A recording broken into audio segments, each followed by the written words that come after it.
Romanos capítulo 1, no verso 1, a palavra diz assim: a carta aos Romanos, o apóstolo Paulo, que escreve essa carta, ele diz assim: Paulo, servo do Senhor Jesus Cristo, chamado para ser apóstolo, separado para o evangelho de Deus, o qual ele havia prometido anteriormente por meio dos seus profetas nas escrituras sagradas, acerca de seu filho que humanamente nasceu da descendência de Davi e com poder foi declarado filho de Deus segundo o Espírito da santidade pela ressurreição dentre os mortos, Jesus Cristo nosso Senhor.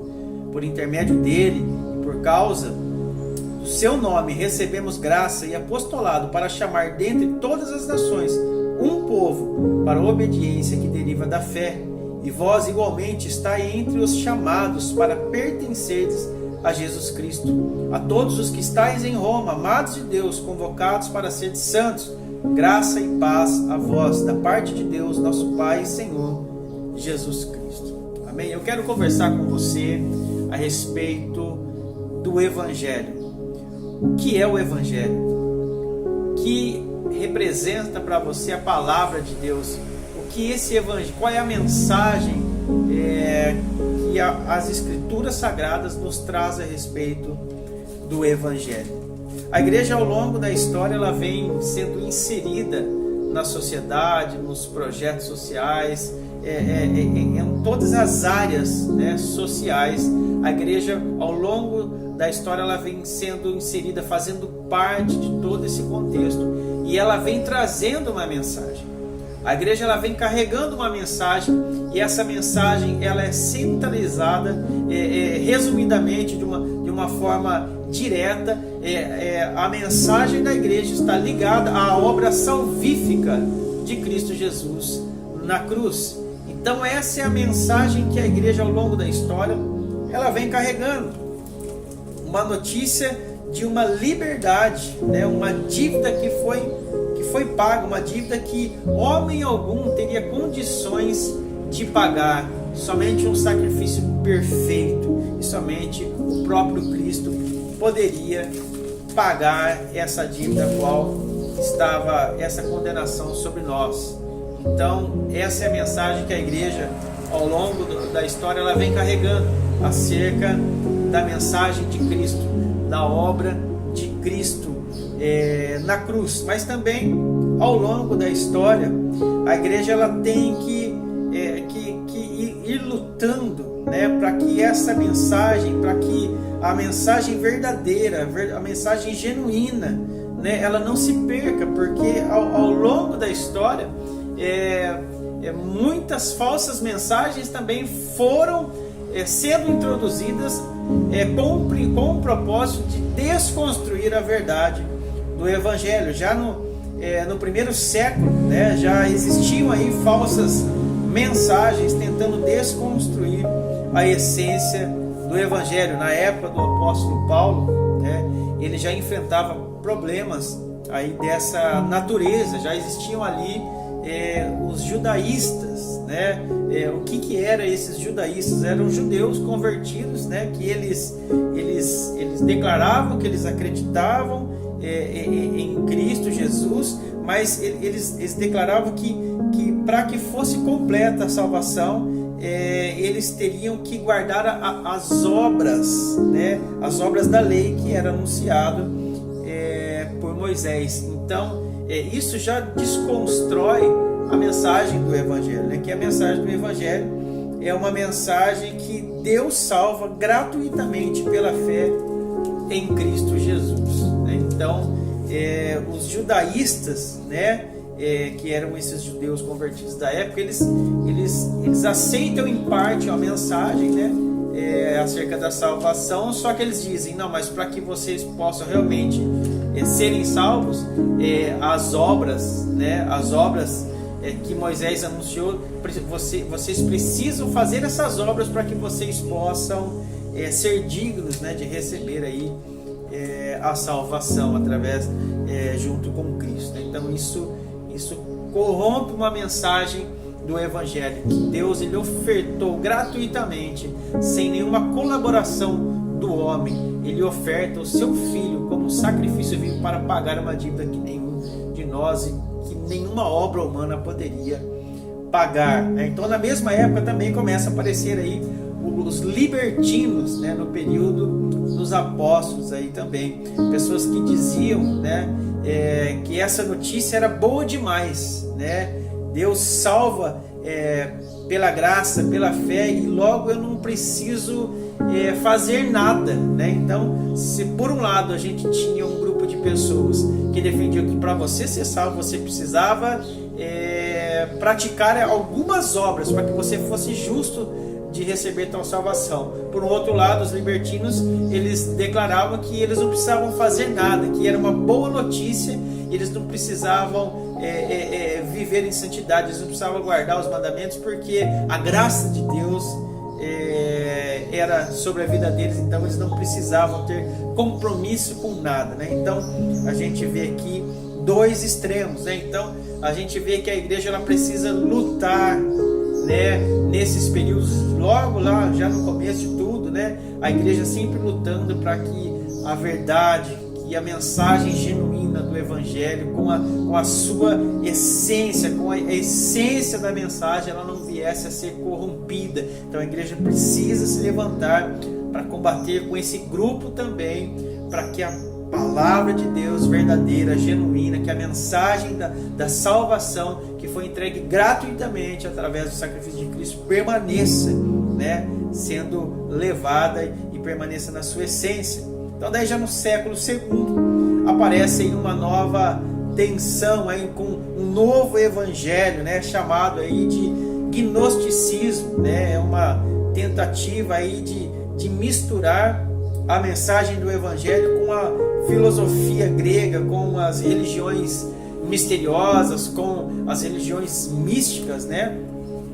E é mais uma distorção do Evangelho que exigiu, né, mais uma vez o posicionamento da igreja para combater esses mestres, né, com esses falsos ensinos, com essas falsas doutrinas, para que a igreja permaneça com a verdadeira essência da palavra. Então, durante a idade medieval também a igreja, mais uma vez, agora ela virou então uma grande instituição religiosa, né, guiada ali por um papa infalível, né, que ele começa a trazer vendas de indulgências, começa a trazer doutrinas, né, começa a trazer falsos ensinos, doutrinas como adoração a imagens, adoração a Maria, adoração a santos, né?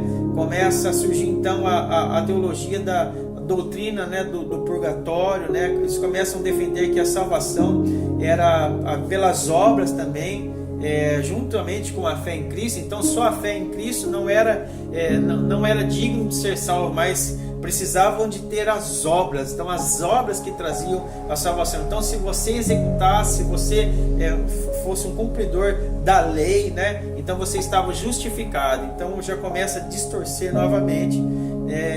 Então depois disso, né, com toda essas falsas doutrinas, então mais uma vez a igreja se posiciona. Então aí surge a reforma protestante, que começa ali com tantos ali, né, reformadores que fizeram parte, mas mais conhecidos ali que combate diretamente a idolatria, né, com a venda das indulgências ali, Martinho Lutero e tantos outros aí que vieram aí se levantando para se posicionar com a mensagem genuína do Evangelho, né? Então, e agora, né, os nossos dias que vem trazendo? Ainda a igreja não precisa mais se posicionar porque foi vencido tudo? Não. Agora a gente também enfrenta a teologia do legalismo, né? Estudiosos agora começam a dizer que a Bíblia está cheia de erros e que a Bíblia já não é mais relevante para os nossos dias, que o modelo bíblico padrão não é mais relevante, não se aplica mais para os nossos dias, que hoje nós vivemos outros dias, que são posturas diferentes, que a Bíblia já não é mais um padrão para nós. Então você vê que em todo tempo, né, em toda a história da igreja, a igreja sempre precisou se posicionar para que a mensagem genuína do Evangelho prevalecesse, né? Então, nos nossos dias também a gente luta contra essa teologia também do liberalismo, né? Então, onde você vai ver as pessoas dizendo que a ciência comprova de que Deus não existe, que a Bíblia é só uma coleção de livros cheios de mitos, né? E mais uma vez a igreja precisa se posicionar, né? Agora temos outros desafios. A igreja luta também contra o evangelho da prosperidade, que é o mais atual dos nossos dias, né? Essa falsa mensagem, essa falsa doutrina, né, bíblica, né? Onde nós vemos uma grande massa de igrejas trazendo essa questão da teologia da prosperidade, da teologia da libertação, de um Deus que vira uma chave, né, e te dá um emprego, te dá carros, né, te dá uma nova situação financeira, te traz saúde, né, te faz estar em um lugar de evidência, né, e dessa maneira você começa a ter um evangelho de barganha e de troca, né? Se você fizer uma campanha, se você entregar o seu dízimo, né? Se você fizer um sacrifício, se você dar uma oferta, se você entregar algo no altar, né? Você vai receber. Mais uma vez, a igreja precisa brigar no sentido de combater essas heresias, né? A igreja precisa se posicionar para que possamos permanecer com uma mensagem pura do evangelho, né? E que permaneça a essência, né? Então, o que é o evangelho, né? No momento onde nós vivemos, onde o evangelho é anunciado como algo que pode te mudar a sua vida, algo que pode te colocar numa situação melhor. É isso o evangelho. A palavra de Deus fala assim: tudo que nós buscamos quando vamos para o evangelho, quando estamos vivendo o evangelho, se tudo que nós estamos desejando são as coisas desse mundo, a palavra fala que nós somos os maiores dos miseráveis, porque o evangelho não se trata de coisas.